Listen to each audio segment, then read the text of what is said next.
During the Vedic age, knowledge survived on the tongues of gurus and disciples as Shruti, that which is heard, and Smriti, that which is remembered. Gurukulas and ashrams, nestled in forests, functioned as centers of learning, where verses of the Vedas, Upanishads, and Sutras were recited for generations, honing both intellect and memory. Gradually, as the thirst to preserve and disseminate knowledge grew, an epochal transition unfolded.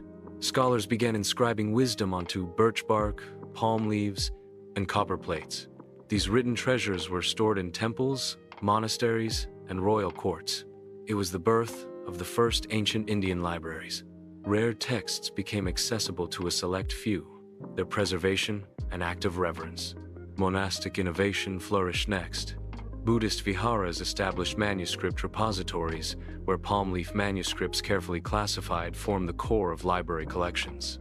Here, systematic cataloging began, with scriptures like the Tripitaka methodically organized into Vinaya, Sutta, and Abhidhamma.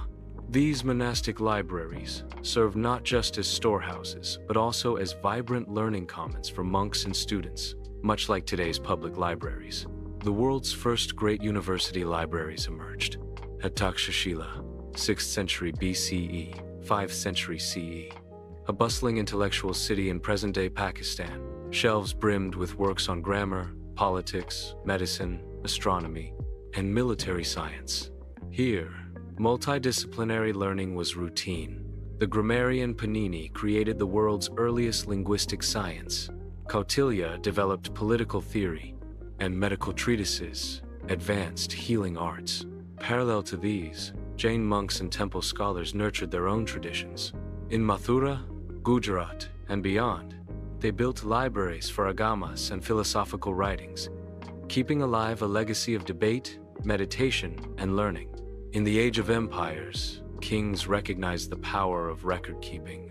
The Mauryan period, 4th century BCE, saw royal archives flourish, with Kautilya's Arthashastra describing systematic document classification and the work of scribes. These archives became the memory banks for the state, law, and administration. Through all these centuries, manuscript preservation became an art in itself.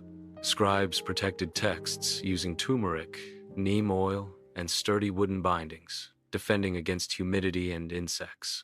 Palm leaf books were stitched and stacked with care, their knowledge shielded against the ravages of time. And with Emperor Ashoka's adoption of Buddhism, innovation in writing soared. The Brahmi script, 3rd century BCE, was widely adopted, allowing the spread and standardization of countless texts. Script uniformity brought order to libraries, ensuring collections could grow, be shared, and maintained. All these innovations paved the way for later wonders, like Nalanda Mahavihara, the world's grandest university library, from whose endless shelves knowledge radiated as far as China and Southeast Asia. Nalanda's roots reached back to those early viharas and ashrams, carrying forward the Indian ethos of open, communal learning.